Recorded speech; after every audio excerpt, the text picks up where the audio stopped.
My name's Megan Davis. I'm the lead storyteller at Spendlove and Land. So I'm a narrative strategist, and I used to get the question all the time, a narrative strategist, do you work with children? No, I don't. In fact, I've never run a workshop with children, but what I do is I work with businesses, individuals. It can be anything from, enterprise level down to a startup to help them craft the vision of what they want and then the stories they tell to make that future a reality.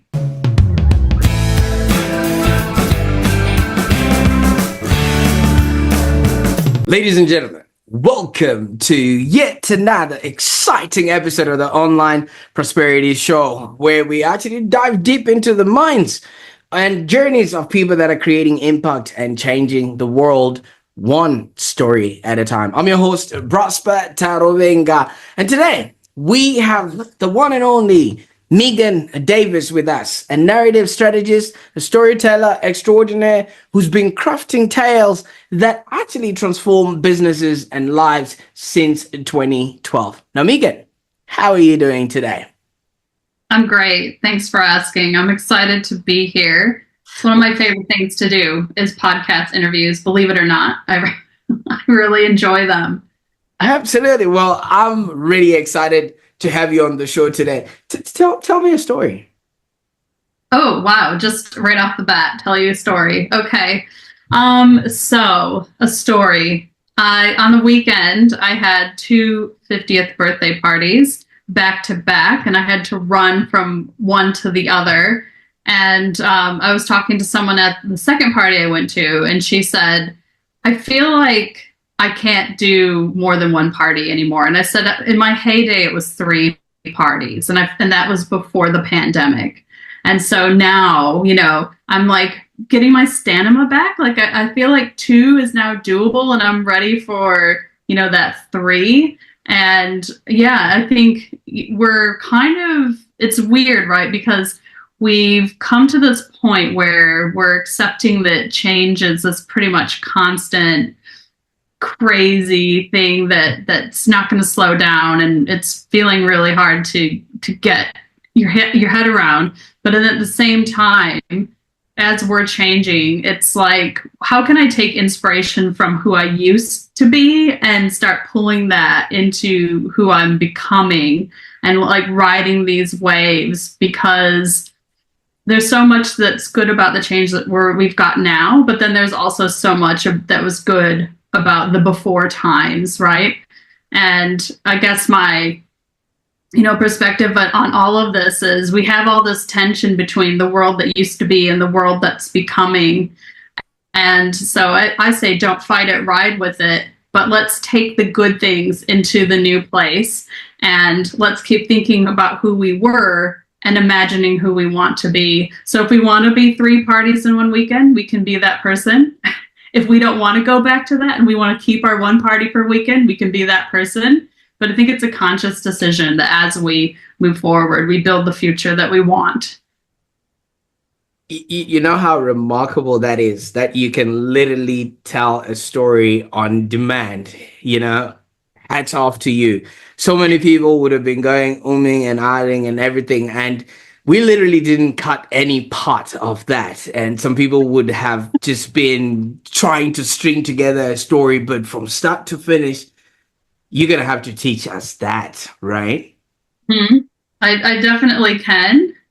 So what I did was I thought about something that happened recently. So the most important stories are usually, they're 2 things. So they're either something that's just happened to you that's stuck in your head because I've been thinking about these 2 parties for a while, or it's something kind of big and profound, and it's something that happened that changed your life. Those are harder stories to tell. You know that they're important, but they can be harder to tell. So finding these like little everyday moments and these real world things that really happened are a lot easier. So you're like, okay, well, these things just happened to me, but it's got to go beyond just a couple of things. Like it had to go beyond me saying I went to 2 parties on a weekend, because that's not a story. That's just some stuff I did. It's like a laundry list or a shopping list: buy potatoes, pick up the kids at school, I gotta go shopping and buy laundry detergent. These are just things that we do. But if you take things that you do and connect it to a bigger picture, so when I talk about who we were before, right? So my friend who was like, I feel like I can't do that anymore. And I say, well, before the pandemic, I did it all the time.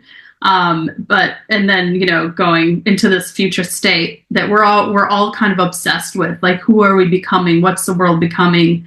Are we working in the office? Are we not working in the office? Can we be hybrid? There's all these conversations about who we want to be now. And I think it extends to so many other parts of our lives. So then you take the thing that happened and connect it to something bigger than you, a bigger conversation, and you find those threads. So that can be a little bit harder to do, right? If it's a new experience for you, it's not like I'm not saying, hey guys, you can do this tomorrow. And then you try it and you're like, oh man, that was really hard. I feel like I didn't do that well. It's not easy, right? Like I can do this because I do it all the time. But if you want to start exercising that muscle, go, okay, what's some topical things that are really important to me? What's something that's just happened? What are the connection points between the thing that just happened to me and something else that's much bigger and that I think is really important? And if it's something that you're thinking about all the time, it's easier to do because it just pops up into your head and you're like, oh, I know what's important about that for me. I mean, I know what's important about building a new future is for me. It's these bigger concepts. I hope that covered everything because I love this. You know why I'm actually starstruck sitting over this end here because we didn't even plan this. I just thought I'd throw it in there, and now we actually do have a story. Now we need to know how many of these parties you're going to, and how do you get invited to 3 parties a weekend and things of that nature. So I'm really excited about what we're about to unravel in this, and that was just a showcase of your skill set and what it is that you bring to the table. And for those that are watching right now, this woman here used to couch surf around the world, and she actually accidentally stumbled into social media consulting when Facebook was actually a new kid on the block, and I actually just tried to get her to tell a story, and all of a sudden we've got content for days now. I don't even know what to do with this newfound information of you going to all these parties and things of that nature. But I'm really excited that you're on the show today because maybe you could have been doing cooler things like going to the 4th party. Oh, you know what? I didn't have an invite for a party today. It's a new goal. It's a new goal. Absolutely. I mean, obviously, we've been locked down for quite a while, especially here in Melbourne. 284 or so days, and so many people must have actually forgotten to be around people, and the actual fabric that brings people together is stories. So, tell us a little bit about how you actually got into this world and what it is that you're actually doing now. Yeah. So the origin story, as you mentioned, was I accidentally started a business. And so how I did that was I had this blog called the M.E.D.I.A blog. And I started that blog because I was really sick of where my life was heading. It wasn't a direction I wanted, but I also didn't really know what I wanted to do. I had this idea in my head, I'm going to become an artist. That's what I want. So I contacted a gallery. I had some work. I got my work up on the wall and I was like, okay, that's my end date for when I need to be back in Melbourne because I need to sit my show. And then I just got on a plane and I traveled around the world and I was visiting family and friends and saw people I hadn't seen for years. And this is, like 15 years ago, right? And while I was doing this, every night I was homeless and I didn't have a fixed address for almost a year. I took a photo of the bed I slept in and I posted it on a blog. And back then, because everything was very innocent, it just was openly published on Facebook and Twitter. And anyone could see these posts. It wasn't like just your friends. Anyone could see these posts. And people started following along and they were commenting on my journey. And I would just say like what I'd done that day, like 1 or 2 sentences. So people understood where I was, what I needed, what I was doing. And then through that process, people started getting in touch and they're like, oh, hey, I'm going to be gone in Queensland. Do you want to house sit for me? hey, I need some work done because I used to be a graphic designer. I need some invites into design. Can you do that for me? Do you want to come over for dinner? So all these invites, everything I needed just came to me because I was telling the story continuously of what I was doing. And people knew that it wasn't just what I was doing that day, right? Like, remember how I was saying a story is bigger than just some stuff that happened to you. They knew that I was looking for a new direction in life. And they knew I was on this kind of quest, right? And they wanted me to find it. And they wanted to help me find it because that's inspiring. I mean, people want people to find something that makes them happy. So that's what happened. So I got back to Melbourne. I was couch surfing in Melbourne. I was getting really tired of it. I mean, being basically just not knowing where you're going to live every kind of few days is very hard. I was sitting in the gallery. I had a phone call from an old client they were an old boss who became a client. And they said, you're doing really interesting stuff on social media. We're having a really hard time. We need help with our newsletter. We need help with a digital presence. You seem to know what you're doing. Can you help us? And I was looking around the gallery and I thought, it was like a crossroads moment. And I said, yes. I said yes to this. It was like a contract, I guess you would say. Later, when I became a consultant full time, became a consulting client. But this was an initial contract. So I went in and helped them. And then word started getting around because 15 years ago, not many people were consulting specifically on storytelling on social media. So I would come in and people would say, I sell pens and I put this photo of a pen on Facebook and no one likes it. And then they would literally like take a photo of the product and it would say, this costs $10 or something like that. And I'd say, well, the secret to social media is in the name of what it is. It's social media. You have to tell a story. You have to connect on a level beyond just, here's a pen, it costs $10. That's a catalog. It's not a catalog. So I taught people how to tell stories. I helped them shape their content.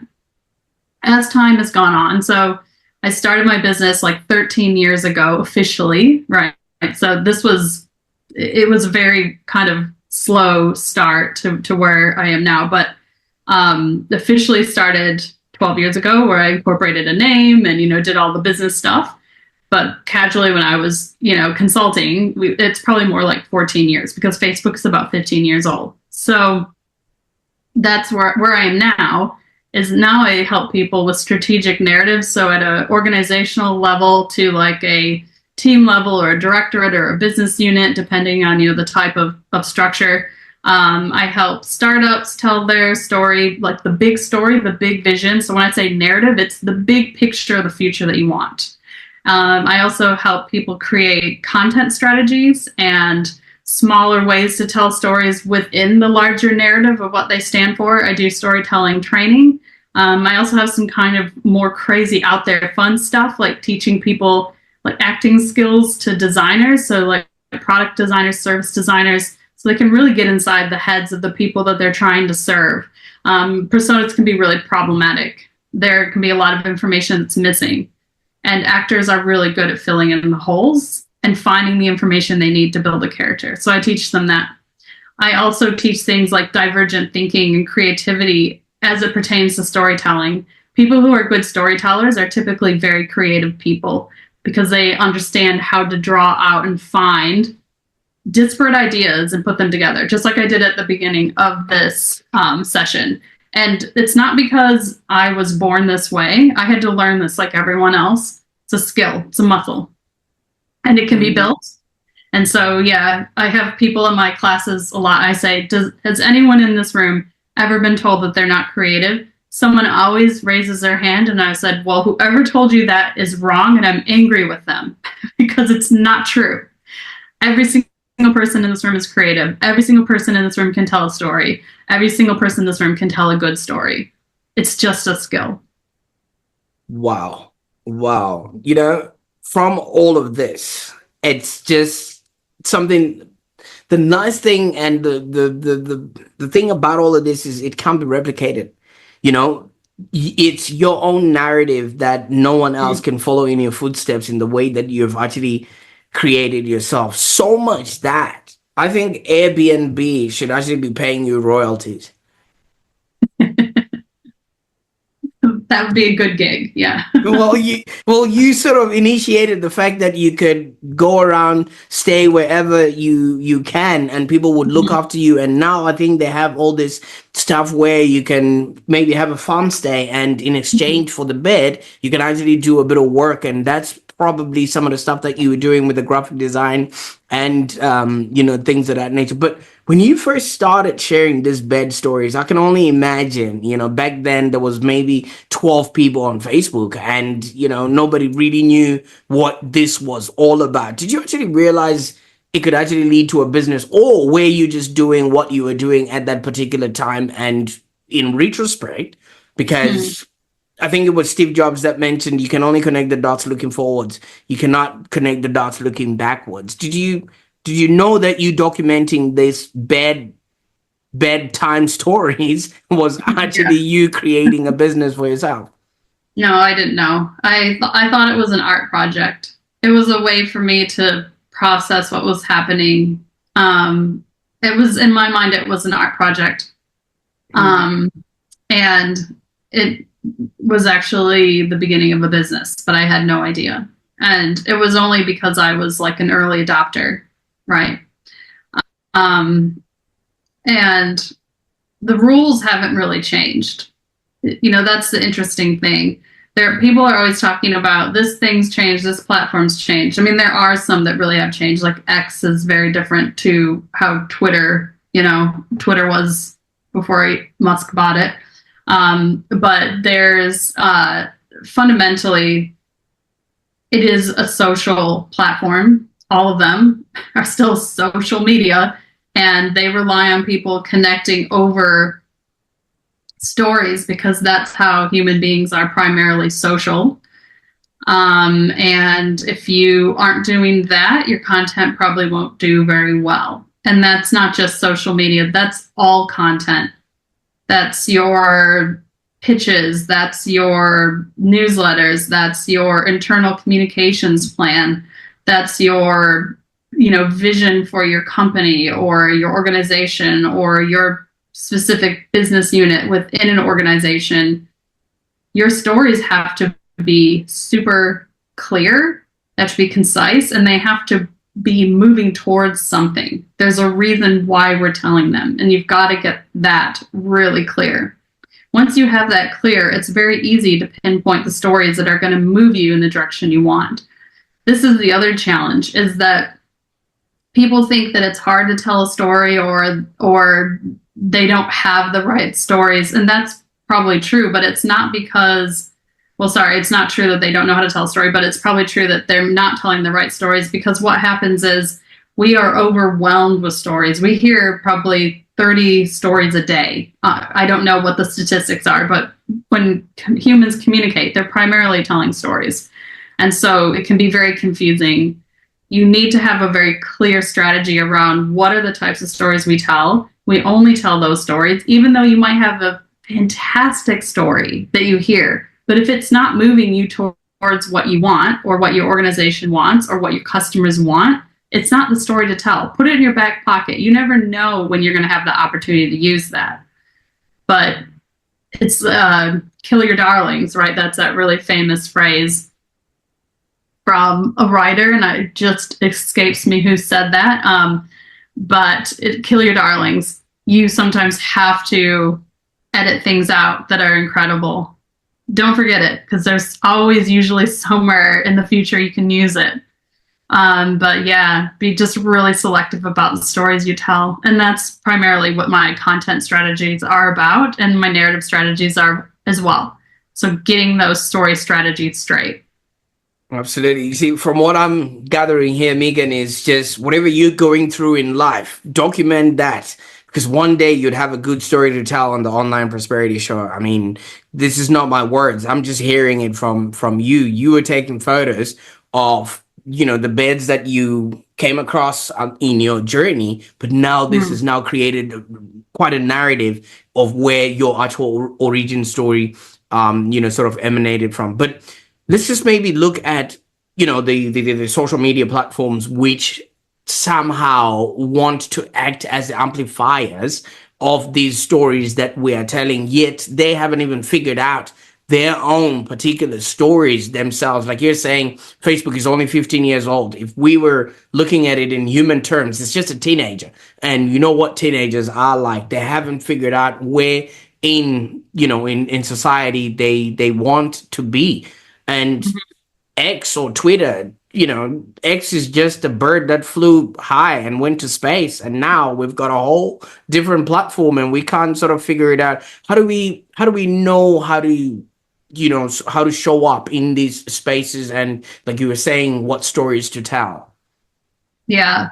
I mean, it really depends on what your business strategy is or what your direction, because some people are handed a direction and this is our goal and it comes from leadership. It's not something they're part of. It's not a conversation they're part of, but this is what we're doing. And so you need to find the stories that you tell best that move in that direction. So move towards that future, make that future a reality. So based on your unique perspective, your skills, your team skills, your directorate or business unit skills, what are the best stories you tell that align with that? So for, a startup or a small business, your day-to-day is going to be really critical, especially if you're the founder, because you're the decision maker. It's your vision. You've created it. So the things that you're doing every day, there's going to be some really juicy things in there that you can share. Not just we signed this deal or we have this new partnership, not just that stuff, because that is just something that happened. But that more personal, juicy side of things of when things are hard, I remember the vision that I have for, for example, a net zero future, right? And that's why I do this. And, I do it for stability and I do it for the future generations. I do it for this bigger picture of what we want to bring to the world. And then that one daily thing that you've done that brings you closer. We get confused, I think, a lot about what a good story is, because we have like these Hollywood ideas.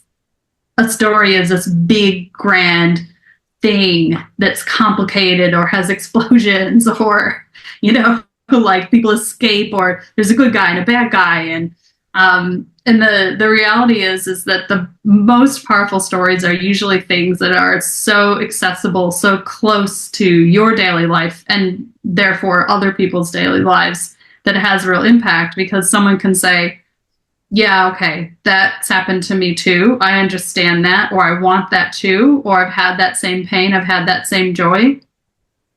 And then that helps people become inspired and feel accessible. Because you were talking about the hero's journey. I don't think we need more heroes necessarily.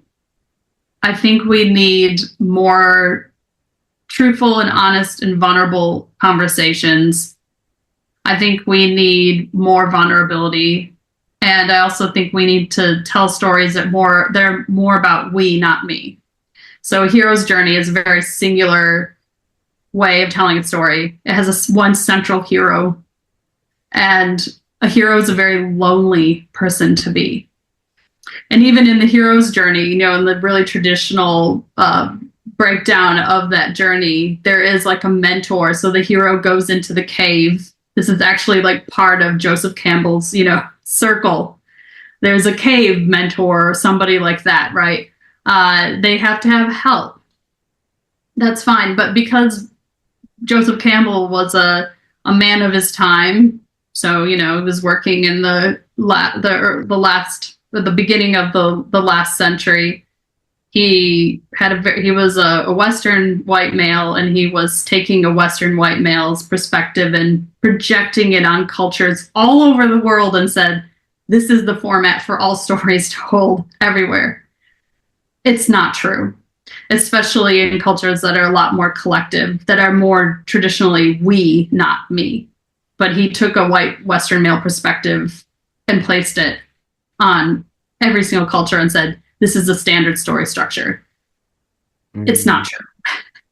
Well, that, And that happens with everything, the way we drive, the way we talk, and it's all just the way that other yeah, people understand. But I quite like that because the the hero's journey is the most documented way of telling a story.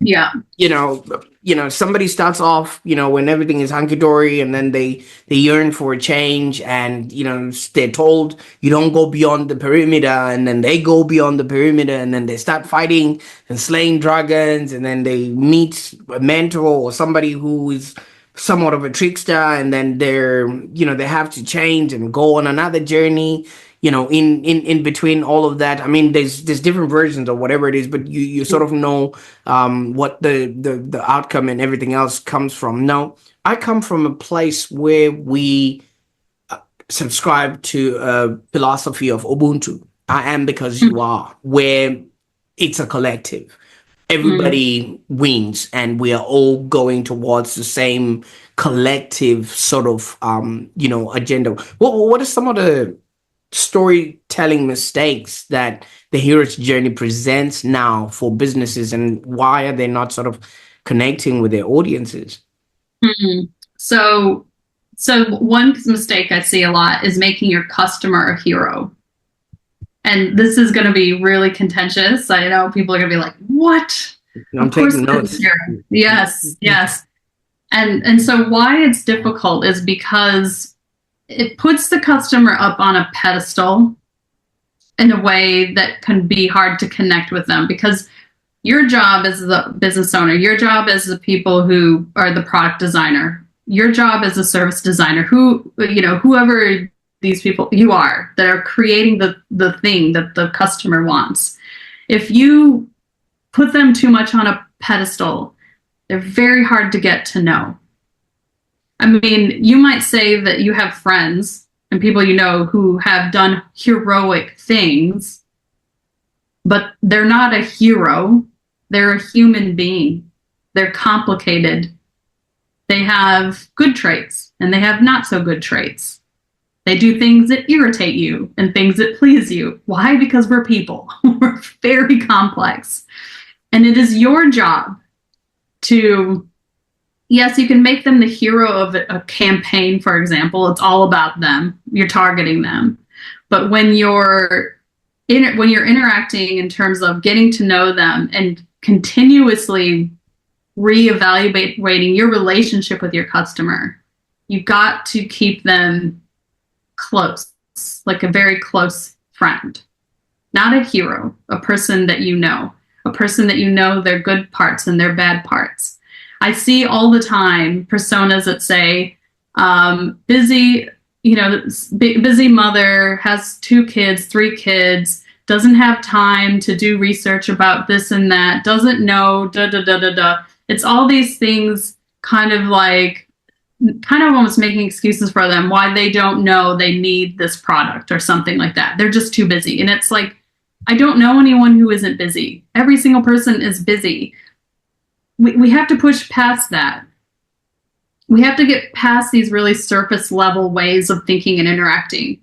So when you really know your customer, when you have the really deep, research and conversations and interviews, we're going beyond just why someone's busy. We're going into, these deeper places that are maybe kind of vulnerable, but really opening up what it is that they need.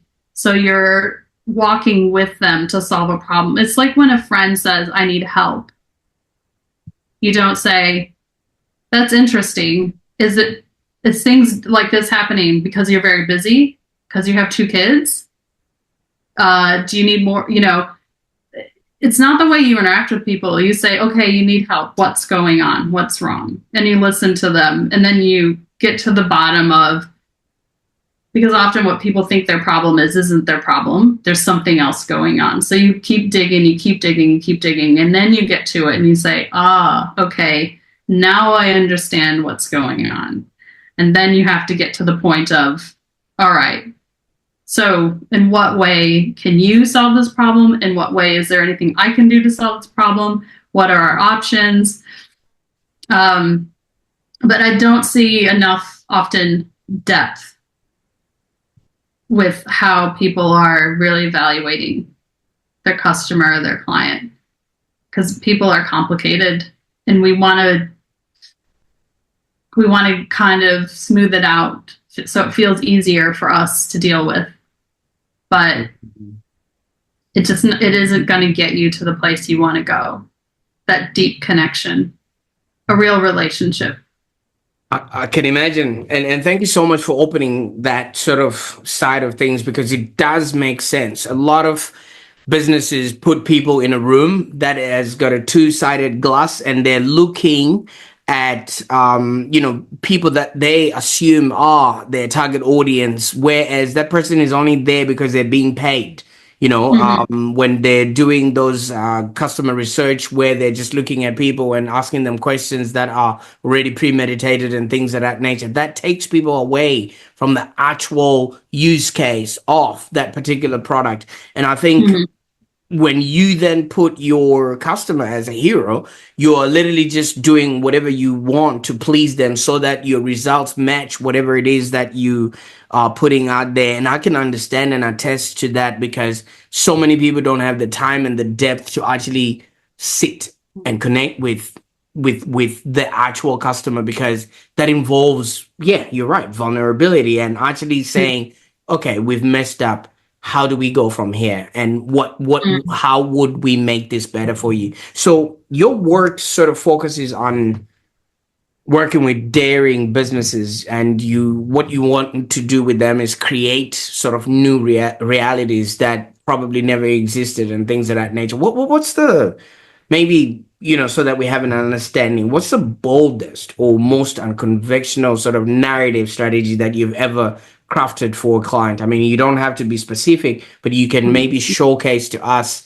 how really different you can make this for business people, because already you're shifting our perception, so you might as well go with it. I'll just keep pushing. Yeah. So a couple of years ago, I did a narrative strategy for a Web3 project. So it was actually about creating a community, a learning environment that was conducted in Web3.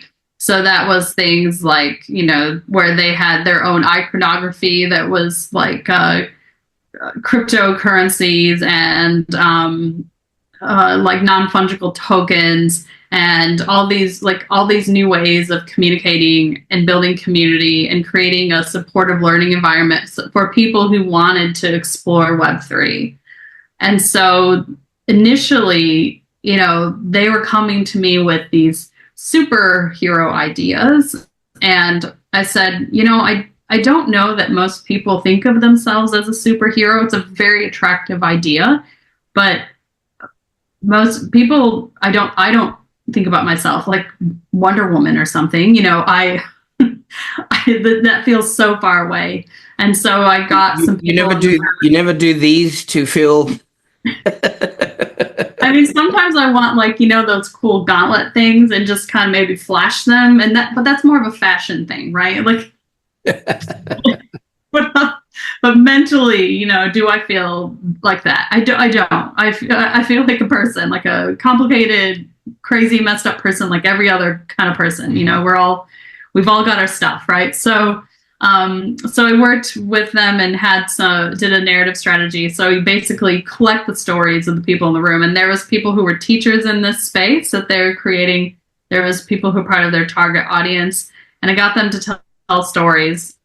And what we uncovered through that was having a place where you feel safe, because no, in Web3, it is anonymous. No one really knows. You can choose to disclose who you are, but it's not like social media where people can look and say, okay, that's this person. They know these people. They have these friends. They're posting about this.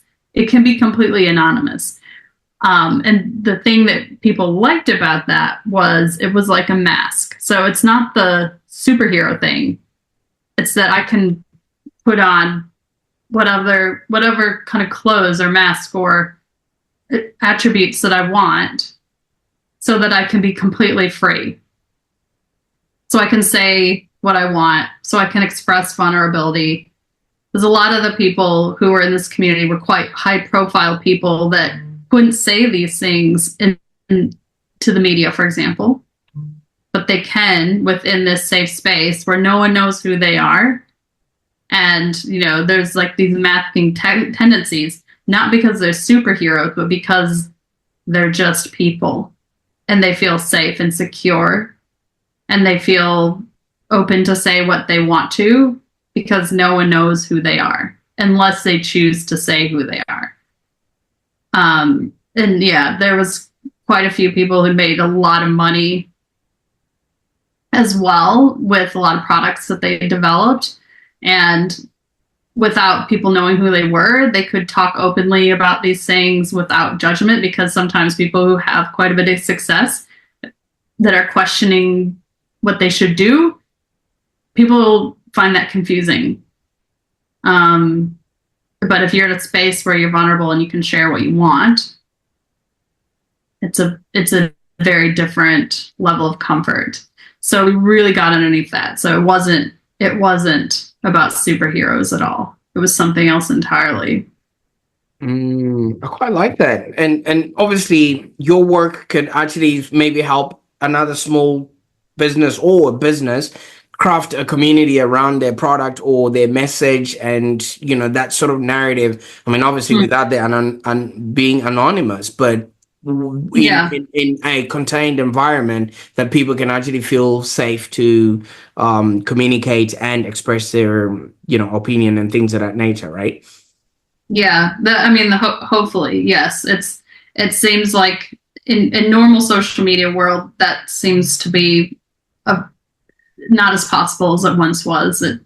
There's a lot of things that stop people from being polite to each other, or considering what they should and shouldn't say. But in terms of communication strategies, so let's say, just to move away from social media because it's so complicated. But if we're talking about things like, let's create a campaign, like an internal comms campaign, or let's create pitches or content for our investors or other people that we want to collaborate with, what's going to appeal to them. So, often the approach is you have to be bigger than life and you have everything figured out, and you're not there to ask for help. You're there to say, we've already got it. And if you miss out on this opportunity, it'll never come again. There's all these kind of tropes around messaging, that it's about building excitement and FOMO, and, it's a runaway train of excitement kind of thing. But what I find works best is, again, like having real conversations, very deep conversations, getting people to tell stories about things that matter to them, that are the right people, right? So your right target audience, whoever that might be, and then taking that messaging and applying it to the solution or the vision or the thing that you want people to join in with you, on this journey. A good way that I like to describe this is, not everyone's married, right? But we all understand the concept of asking someone to marry you. Yeah. Right? It's a very vulnerable thing to do. Very vulnerable. Because there could be rejection. Right. That's right. And these people are, so whoever is doing the proposal, or even if it's not a proposal, but bringing it up, do you think this is something you'd want to do with me? It's like a heart-stopping moment.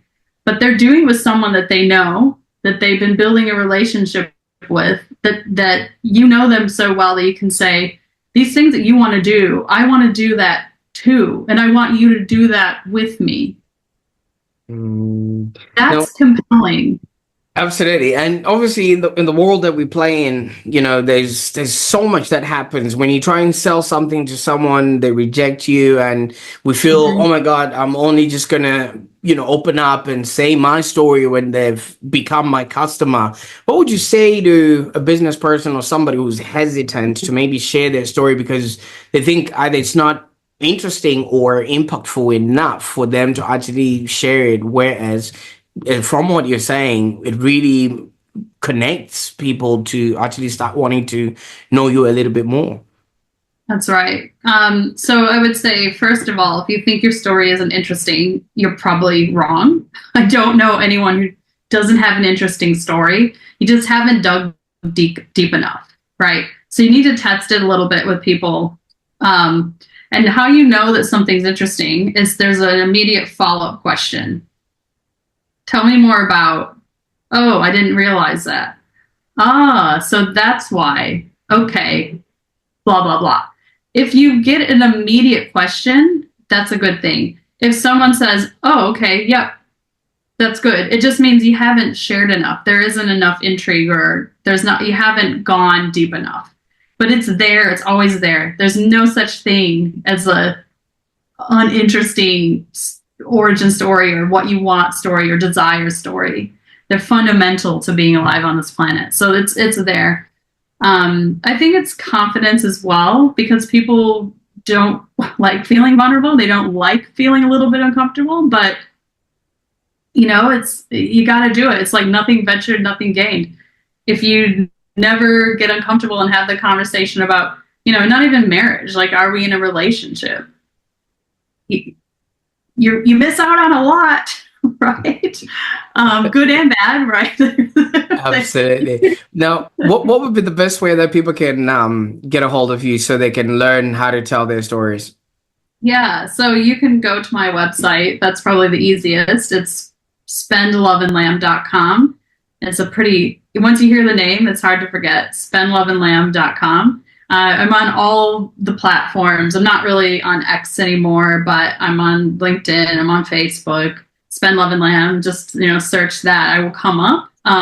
My name is a little bit harder because Megan Davis is it's a bit common. There's a lot of Megan Davises in the world. All of us special in our own way, but there's a lot of us. So that's one. That's an easy way. And I'm also very. I'm one of those people that I love meeting people. So if you reach out, I will respond. I always respond. Absolutely. Fantastic. Well, I can't thank you enough for the time that we've spent on the call today. I mean, there's so many stories that we could tell and, connect in ways, that I think we'll leave that for the viewer to discover more when they come to your website and things of that nature. And for those that are watching right now, if you actually enjoyed this episode, don't forget to give it a thumbs up and share it with your network. And while you're at it, just subscribe to the Online Prosperity Show. As Megan did, she documented her journey, because you never know, one day you'd have a good story to tell. I can't thank you enough, Megan, for the time we spent on the call today. No, it was a pleasure. Thank you for having me.